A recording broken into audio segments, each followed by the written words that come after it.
So today I'm joined by Neil Berry, who is head of Global ABM and DBM for FSI at Atos. Neil, thanks for joining us today. No problem, no problem. So Neil, we've obviously had a quick chat before this interview a few weeks ago actually now.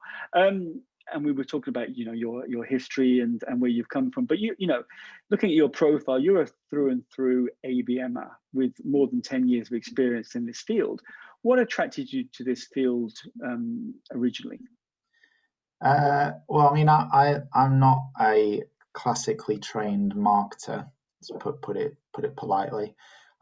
So I actually started off in ABM because my background is essentially I was an Oracle database apps developer at a big technology company, and I was on an account at the time, and I essentially pushed to get onto a graduate scheme and said, yeah, this is something I really want to do. I really want to get involved in marketing. And the account manager knew and found out, and he said, look, we're trying this whole new thing. I don't know if it's going to be of any use to you, but it's called account-based marketing. Do you fancy helping us out?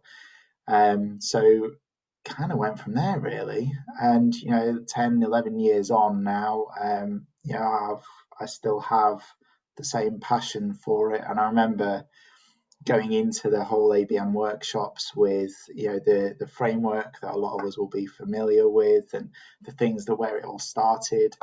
And I was a bright-eyed, bushy-tailed 24-year-old at the time who was getting to travel and go to all these different places and really experience truly what account business strategy is about. And that's where I kind of got the bug. And I think most people in ABM, if you do get the bug, you tend to not ever lose it. And that's where it came from. And obviously, for a lot of people, ABM is a relatively new thing, but it actually has been around for a lot longer. Yeah. Now, what changes have you seen then over the course of the last 10 years or so? Well, it's been so many. The last year or so has been immensely huge for change. But when I actually look back at those first ABM workshops, the nice thing is that when we were doing them, the ethos of ABM hasn't changed a great deal. And I think that's what's made it really popular and quite successful, is the way that people want to engage and want to do ABM. That's something that kind of never wavers. Most people stay pretty true to it. The things that have changed, I would say it's now become its own ecosystem. It's become its own way of working and its own little world. And the nice thing about it is everybody's in the community to make it the best that they can. I think one of the other biggest changes is the raft of technologies and creative suites and tools, and everything that's coming out now is ABM focused and targeted. We can debate at length as to how much that is actually an ABM tool. But at the end of the day, we're all going to want to use them. We're all going to want to engage with these tools, and the help and support that is now available for ABM is what's making it successful.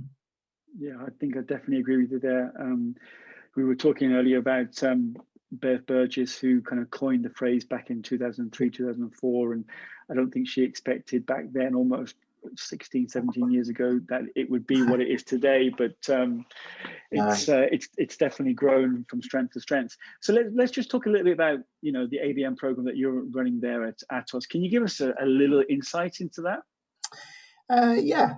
I mean, we're very much focused on kind of driving a lot of our growth through the classic 3 R's. We're all measuring ourselves on those R's, and back to Bev's point, it's all about focusing on your 3 R's to make sure you're making those games. But at Atos, and it's something I always try to do, is we really try to keep it simple. So we are focusing heavily on, looking at the one-to-ones. We're looking at being able to engage with our client executives, support them, and just really focus on that growth and make it really simple for them to engage with marketing.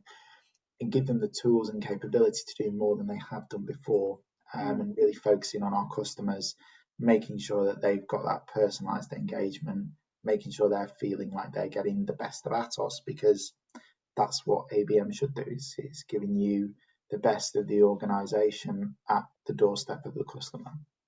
Yeah, and the focus there is primarily one-to-one at Atos. Can you give us a flavor for a success story, or what do you think kind of moved the dial in terms of one-to-one ABM? What are you seeing actually? What kind of strategies do you think actually are worth investing most in? I mean, for me, one-to-one's always been, because that's where I started, right? It was always one-to-one, and I kind of, even when I went into industry marketing, I kind of looked at it and went, but why are we not really focusing on the customer? So one-to-one's always been a massive passion of mine, and I kind of believe that if you take the kind of the definition of ABM, treating that account as a market its own right, that's what it really comes down to. So when we talk about it, we talk about returns and ROI and traditional marketing, which is something that, like I say, I'm not particularly well trained in. It focuses on those classical terms of MQLs and CQLs, demand gen. That's just not really what we kind of focus on. It's really elevating those CEO conversations, and you're really helping the sales teams to really embark on the right journeys. I mean, some of the best challenges I've had have actually come from the most difficult engagements, because when you get that breakthrough, it's, if you're on an account that you look at and go, God, this is going to be really tough, when you get that breakthrough and you get that relationship built and you really start to see the change that's going on, and actually one of the best examples I've had was actually when I was an account comms person, which at the time that was what it was. It wasn't ABM. It was really looking at how we communicate and engage with that customer in a better way. That relationship is probably still one that I hold quite dear to my heart. I've got a good friend of mine. He's still at the company that we were doing ABM with. I've run marathons to raise money for his son, and the relationships we built from the work that we were doing there is what made that really special. And actually, as a marketer, to get directly involved with the customer, normally we're kind of hidden back a little bit. So it's nice to get that direct engagement with customers and really and help the account team through. The relationship got so good that at the point it was literally I was sat opposite the CIO on a weekly basis and having regular casual conversations that the sales teams just weren't getting, because I was there and I was part of their team as much as I was part of our own. But I've seen so many different things that have worked, everything from virtual reality experiences all the way through to just simple DMs that have just landed so well that the customers, when we've reached out to them or their PA, they've gone, we can't really say no. It was great to read what we did. And that, for me, that's the bit that, like I say, that bug that you get from ABM, that's where that will always come back to. So it's actually like making that connection, that kind of emotional connection with an individual ultimately, because although you're targeting an account, you're actually trying to influence and engage other people. Yeah, right? Exactly. Yeah, it's the people. I mean, we always say that people buy from people, and ABM's a massive, a testament to that, because as much of it is about getting the right sales guys giving the right sales guys the right tools that they're comfortable with to speak to the right people in the right way. So it will always come down to that. And if we talk about ABM Lite or one-to-few rather, ABM, if you look at some of the definitions out there, they talk about ABM Lite is 10 to 15% personalization. Do you concur with that kind of definition, or do you see it differently? Yeah, I mean, I think there's so many variations out there now, and so we run a reasonably blended approach at Atos. where we'll use things like cluster, we'll use ABM Lite, we'll use strategic ABM, but it's about what's right for the account at the end of the day. If we wanted to do a cluster, then we'd probably use some of that 10 to 15% of personalization. If we wanted to use Lite, it would be done in a slightly different way. But for me, that 10 to 15% personalization is a great way of reusing content and reusing things and just being smart with what you've got. If you've got something that is 90% relevant to your customer, you don't then need to completely reinvent the wheel. You can do something intelligent with it and provide that to a client that will look at it and go, God, they've made this just for me. You're not duping them, you're giving them extra added value in that 10 to 15%. That 10% of added value can actually add up to a lot more than you could really think. Yeah, and going down the pyramid that we were all very familiar with to one-to-many ABM. Yeah, I think you got, having spoken to you a little bit about this before, you've got some quite strong views around one-to-many. Yeah. Do you want to share a couple of those views with us? Yeah, sure. Yeah, it's I wrote a blog on this because I really enjoy writing the blogs, and I'll come to that later. But for me, there's so many, and it's back to my point earlier, as much as it's an enabler, that there are so many tools and agencies and people out there that we can call upon now. It's great that they're there, but by the same token, as a marketer, we're getting blindsided by so many different things, and everybody's saying what ABM is and that they're ABM and that they do ABM, and actually we're kind of sat there looking at this and going, how do we map what you're doing to my strategic ABM program?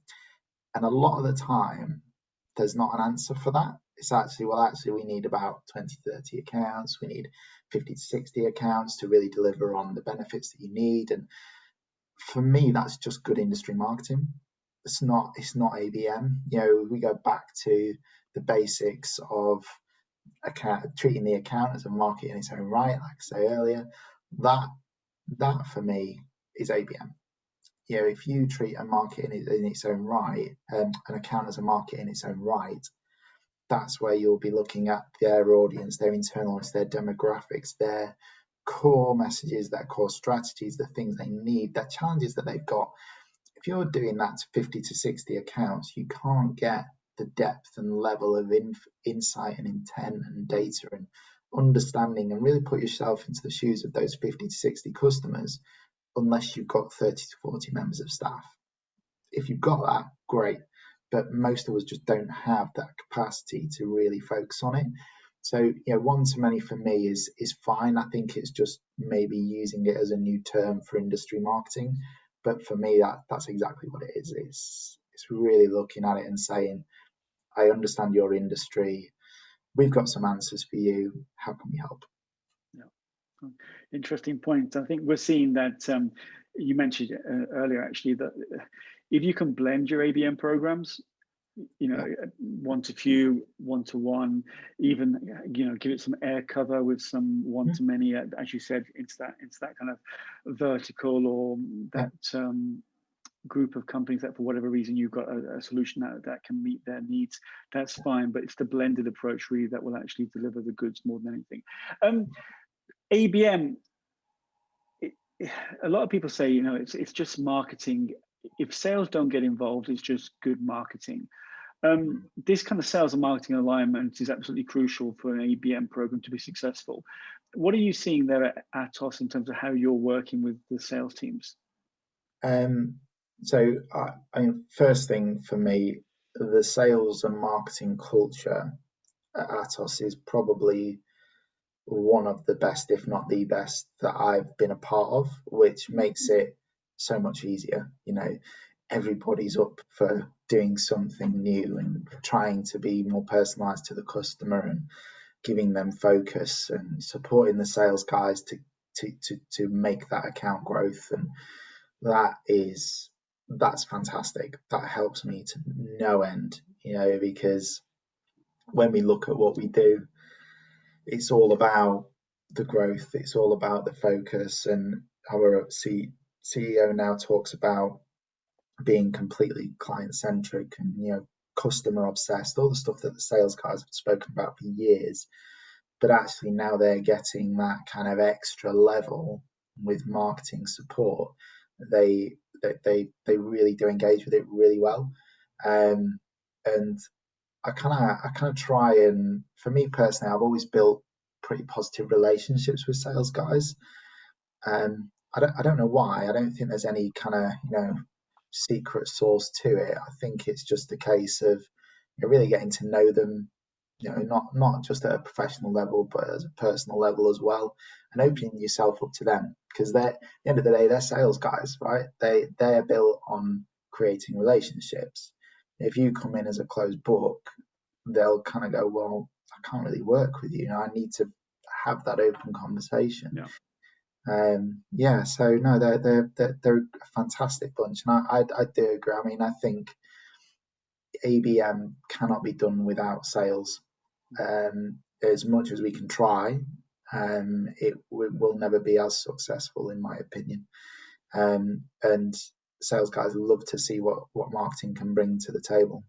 And if we talk about the kind of building blocks of a successful ABM strategy, ICP, account selection, value proposition, account experience, etc., where do you spend most of your time there at Atos? Well, I mean, for me personally, a lot of it is done on things like account selection and kind of evolving that process.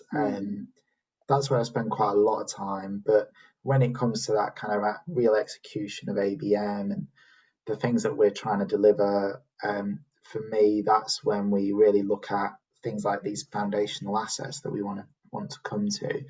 That's where we spend quite a lot of our time. It's things like the value prop, evolving from the framework, getting that into campaigns, and giving the account team everything they need to just get started and begin delivering. So that's where a lot of that upfront investment is made, and then the execution then essentially is an ongoing rolling engagement and support with the sales guys. So we always try and make sure we bring something to them. Yeah, and where would you say others perhaps fail to invest? I don't know. I mean, they don't. There's not many people, I would say, that go out there and fail to invest. I'm not really a kind of good judge for that one, because everybody's doing their own thing. Everybody's still learning about ABM.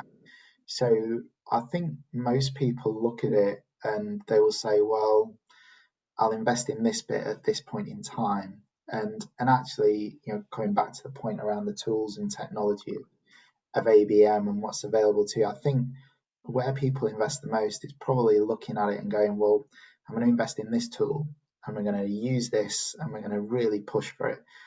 And actually stopping and being able to take stock of where your tech stacks are, where you're going to, how that's going to integrate into all the other campaigns that you're doing. Actually, how am I going to get that reuse value out of the content that we've got? That, I think, is where people actually maybe don't fail to invest, but maybe overinvest and overpromise, and then go, actually, I'm going to take that back. I'm going to try this one instead. I'm going to try this one later. And it's a little bit like a sweet shop, right? We could go in, and if we had infinite budget, you could go in and try every other thing. And actually, until you find the perfect route for you as an organization and you and your customers, that will always be a pain point. Yeah, I think that's. I think we're definitely seeing that when companies have too much technology, particularly in marketing and in ABM in particular, it's hard then to actually look at the technology stack and actually work out where you're going right and where you're going wrong. And actually, sometimes if you strip it down to the bare basics and build up from that foundation, you've got a better chance of getting things right. Talking about getting things right, you're responsible there at Atos, Neil, for the ABM Center of Excellence. Can you talk us through what that looks like and what you're trying to achieve there?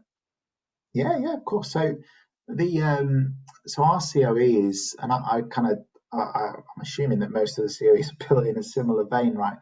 We want to make it as accessible and as engaging and as much of a community as we can. So we have kind of, our industry peers. We've kind of reorganized ourselves to be really industry focused and customer focused, which is a huge help for ABM. But the Center of Excellence is really about bringing that group of people together to share best practice, make sure that we're all going along the same lines. And actually, some people are in certain industries doing ABM on their own, and certain people have got a team of people, and they're all built just, in a way that brings us all together and says, look, we're all going through the same stuff. Don't worry about it. Let's make sure we're doing the right thing for the customer. If there are any challenges, or maybe a sales guy just isn't quite getting it, how can we bring that in? How did you do that? How did we, get the successes on that account? That's the bit that the Center of Excellence is really built on at the moment.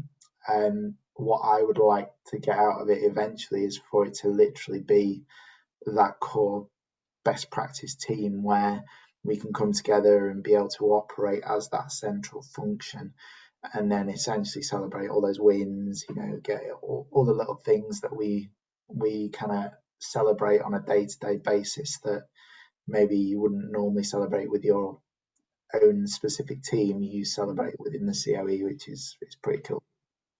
And we were talking about this earlier, actually, before we did the recording, that you've written some really, really good articles on LinkedIn, particularly focused around ABM challenges. Tell us about, what you've learned from putting down your innermost thoughts. I tell you what, I'd recommend it to anyone. I really would. I've never been a massive writer, and I think most people that know me, when you read my blogs, you probably read it in my voice, because for me that's just a natural way to write. I found it really therapeutic, because a lot of people talk about, you see a lot of the promotion of the success of ABM, and you see a lot of really positive talks about it. But actually, I kind of looked at it and went, we all have these challenges, we all have these problems still, and for me, it's that release to be able to say to the network that I've got, and say, this is what we're going through. And actually, if you have got that challenge, don't worry about it, because there are other things that you can do, and there is new ways of being able to build your program and engage with your customers and work with your sales teams. And I'm actually getting a little bit of withdrawal, actually, because I've not done one for a while now, so I need to. I'm thinking my next one is going to potentially be on the relationships with sales, which could be a touchy subject, but hopefully it'll be done in the right way, so it'll be fine. I'm sure it'd be a great article. Just last question, actually, Neil. What advice would you give to any company, either starting their ABM journey, or they're in the first few months and they're looking at it thinking, are we doing this right? What are the kind of main things that you would say to anybody looking at ABM? Yeah. Okay. That's a pretty significant question. Okay, so I think if I look back, actually, so I had an organisation that I worked with or worked for quite a while back now, and I think when I went in reasonably naive and thought, right, we'll just do ABM because that's what it's all about. And it was quite rough, actually. Starting off reasonably young and trying to get that ABM program off the ground. But if I look at it from their perspective, because they were a reasonably small company, and they kind of were, they were still tech based, but essentially what I think I've learned since then is that you really need to look at just keeping it simple, because that's what makes people truly understand what ABM's about. If you go in with a really overcomplicated, loads of technical marketing jargon about all the things we're going to do, it generally just confuses people and doesn't get them engaged. So if you can keep it simple, that's going to really help. Simple in terms of being accessible to accounts, for salespeople to understand it, but also for wider marketing community people to go, okay, yeah, right, I see where you're going, and now I know how to engage with you in that particular way. So I think simplicity is probably one. The other would be investment. As it's not just financially. I mean, you can, if you've got the right organisation to back you, and you've got enough depth in that organisation to deliver some really key, deliverables for ABM, then you're in a good position, right? But the investment really is the time, and the really kind of getting people bought into it, because that's where I think I spent probably the first sort of couple of months really kind of speaking to the leadership team, speaking to account teams, speaking to sales leaders, speaking to industry leaders, speaking to regional leaders, and just sort of explaining what it's all about and why they should really be involved in it, and do they want to engage, do they not want to engage, and really you've got to run ABM in a bit of a if you don't want to and you don't get it really kind of mentality, because you've got to be sensible about how you're investing your time as well. So I think that identifying of investment and where you need to get that investment from is a massive part of that. So a lot of it is all in the prep work. And I think the last one's probably more around being able to constantly push the program. We all get guilty of kind of sitting there and going, well, it's running, we're moving things are happening, which is great, but actually there's always marginal gains, there's always improvements that can be made. So I think having that constant push for your program and the drive to make it really work and stand out is probably something that I would say is the final thing, because without that drive, you won't get the investment anyway. Without that kind of simplicity, you won't be able to make it easy for people to push and drive the program along with you. So it all kind of has to be brought into each other. Neil, fantastic advice. Great way to finish off this interview, this chat today. Thank you so much for your time, and wish you every success for everything that's going to be happening at Atos and your ABM program. Brilliant. Thanks, Declan. Really appreciate it. Thanks, Neil. Cheers. Take care.